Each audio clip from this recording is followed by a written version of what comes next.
नमस्कार साथियों, Naira education institute में आपका हार्दिक स्वागत है। मैं प्रोफेसर महेंद्र सर आज आप लोगों को नवाचार का चयन, नवाचार को चुनने की विधि मैं बताऊंगा। ऐसे तो तमाम जो है कि विधियां हैं, लेकिन जो शिक्षा की दृष्टि से महत्वपूर्ण हैं उनको, जो आपकी परीक्षाओं में पूछा जाता है उनको भी बताऊंगा और ये जनरल रूप से भी मैं बताऊंगा। तो साथियों, आज नवाचार को चुनने की जो विधि है, चयन करने की जो विधि है, इस पर मैं फोकस करूंगा। लेकिन मैं इससे पहले चाहूंगा कि जो भी साथी पहली बार महेंद्र सर से सुन रहे हैं, प्लीज़ चैनल को लाइक व सब्सक्राइब कर दें, बेल आइकन प्रेस कर दें और वीडियो को पूरा देखें। तभी आपको जो है मज़ा आएगा और अच्छे ज्ञान की प्राप्ति होगी। तो साथियों, ज़्यादा देर न करते हुए नवाचार को चुनने की विधि, कैसे नवाचार का चयन किया जाए, कैसे हम नई बातों को सीखें, इसके लिए जनसंचार के साधन सुने होंगे साथियों। तमाम तरह से नए विचार मिलते हैं।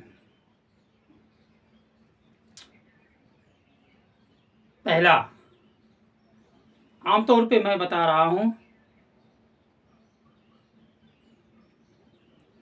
टेलीविज़न, रेडियो, वीडियो, समाचार पत्र, पत्रिकाएं और जो आपका सबसे प्रिय साथी है वो। अब कई लोग कई तरह की बातें समझ गए होंगे, लेकिन मैं जिस साथी की चर्चा कर रहा हूं, अगर वो साथी आपका एक दिन आपको धोखा दे दे, एक घंटा के लिए आपको धोखा दे दे, तो आपके लिए इतना बेचैनी छा जाएगी कि उसका वर्णन करने योग्य नहीं है। कितना हो किया जाए वो कम है। और वो साथी आपका क्या है? मोबाइल है। इससे भी नवाचार की प्राप्ति होती, नए विचार मिलते हैं। तो आइए साथियों, आपने दूरदर्शन को सुना, टेलीविज़न, रेडियो, समाचार पत्र, पत्रिकाएं, मोबाइल, ये तमाम जो है कि नवाचार के साधन। इससे नई नई बातों का हमें जानकारी मिलती है। इसके अतिरिक्त जो आपके शिक्षा जगत में नवाचार की चर्चा हुई है, इसका चयन कैसे किया जाता है, वो इसको अपनाने की दो विधियां हैं। कितनी विधियां हैं? 2 ठो हैं। कौन कौन सी हैं? पहला है अधिकारी नवाचार चयन विधि। अधिकारी नवाचार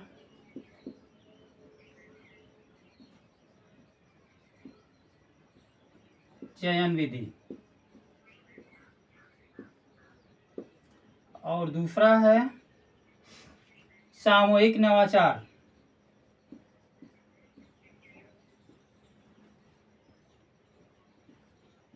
सामूहिक नवाचार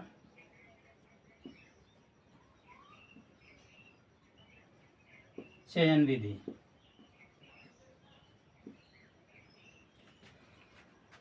साथियों, बेहद महत्वपूर्ण है। आपसे परीक्षा में पूछा जा सकता है कि अधिकारी नवाचार चयन विधि क्या है, सामूहिक नवाचार चयन विधि क्या है। अधिकारी नवाचार चयन विधि वह होता है आप जितने लोग हैं, या तो आप अपने घर के मुखिया होंगे या आपका मुखिया घर में कोई होगा। मैं उदाहरण दे रहा हूं। तो जो आपका मालिक है वो आपका क्या हो गया? अधिकारी हो गया। कुछ लोग हंस रहे हैं, वो इसलिए हंस रहे हैं कि हम तो घर के मालिक है ही नहीं है, हमारा मालिक कोई और है। अच्छी बात है कि आप अभी किसी के छत्र छाया में अपना लाइफ जो है लेके चल रहे हैं, आपको सहयोग मिल रहा है। और जो सेल्फ डिपेंडेंट हैं उनसे पूछिए। कुछ लोग इसलिए हंस रहे हैं कि उनके घर में एक ही अधिकारी नहीं है, एक ही मालिक नहीं है, कई लोगों का मालिकाना है। तो साथियों, जिस घर में कई मालिक होते हैं उनके घर की व्यवस्थाएं जो होती हैं डमाडोल होती हैं।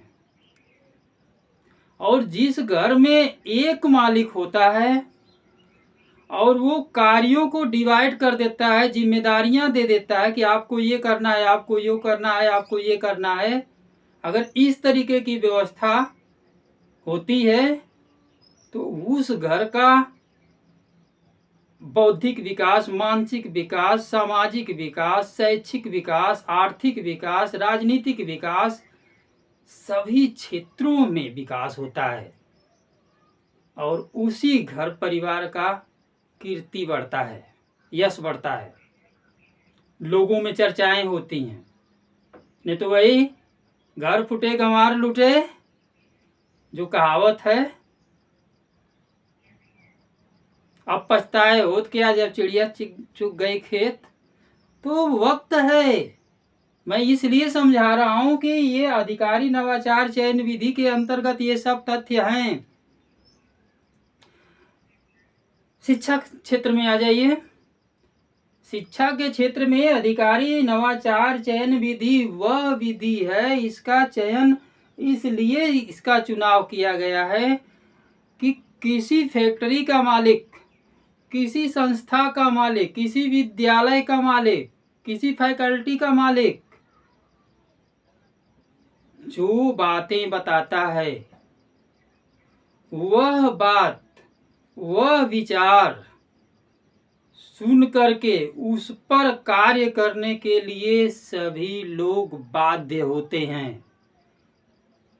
और इस प्रकार का नवाचार जो अपनाने की विधि है, जिसपे एक की बात, एक मालिक की बात, एक अधिकारी की बात, जितने भी उसके मेंबर्स हैं, उसके डाउन लेग में काम करने वाले हैं, सबको सुनना होता है, सबको स्वीकार करना होता है, इसके लिए वो बाध्य होते हैं। ऐसा नवाचार अपनाने की जो विधि है, ऐसा नवाचार को चुनने की जो विधि है, उस विधि को अधिकारी नवाचार चयन विधि के नाम से जाना जाता है। अब आ जाइए दूसरा, सामूहिक नवाचार चयन विधि।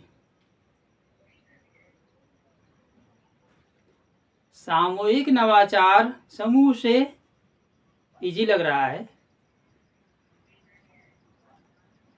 इजी लग रहा है ना? इजी इसलिए लग रहा है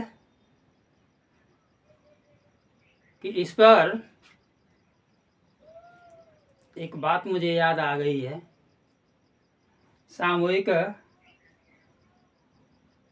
नवाचार जो चयन करने की विधि है,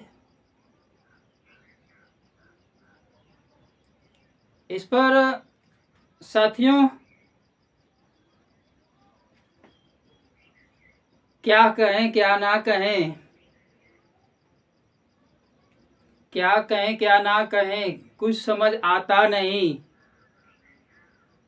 क्या कहूँ क्या ना कहूँ, कुछ समझ आता नहीं।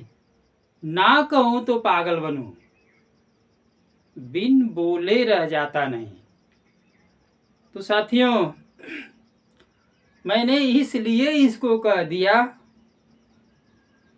कि सामूहिक नवाचार समूह से ये विचार उत्पन्न होते हैं, समूह से नए विचारों की उत्पत्ति होती है। तो ये समूह कैसा होगा? ये घर परिवार से भी हो सकता है, समाज से भी हो सकता है, संस्था से भी हो सकता है, फैकल्टी से भी हो सकता है, किसी से भी हो सकता है। और हम साधारण शब्दों में हम कह सकते हैं कि वह नवाचार जो समूह के द्वारा निश्चित किया जाता है और सब लोग स्वीकार कर लेता है। पंचायत सुने हैं? पंचायत की बात सबको स्वीकार होती है ना। 5 लोग पचबुज्जी करने के लिए जाते हैं और उनकी बात जो है 500 लोग होते हैं तो उसको एक्सेप्ट कर लेते हैं। तो यहाँ पर साथियों, सामूहिक नवाचार चयन विधि के अंतर्गत अध्यापकों का समूह, संस्था को ले लीजिए, अध्यापकों का समूह, प्रधानाध्यापक, प्रबंधक और उस संस्था के जितने मेंबर हैं सभी लोग मिलकर के जब किसी नए विचार का उत्पन्न करते हैं और वह सबको स्वीकार हो जाता है, डेवलप की बात में जो है कि कोई नया विचार आ जाता है और उससे विद्यालय का विकास, छात्रों का विकास, संस्था का उन्नति, ये सब बातें आती हैं। तो ऐसा जो है नवाचार जो अपनाने की विधि कही गई है वह सामूहिक नवाचार चयन विधि के अंतर्गत आता है। तो साथियों, आज के वीडियो में बस यहीं तक। अगले वीडियो के साथ हम आपके समक्ष जल्द ही प्रस्तुत होंगे। तब तक के लिए साथियों नमस्कार, जय हिंद।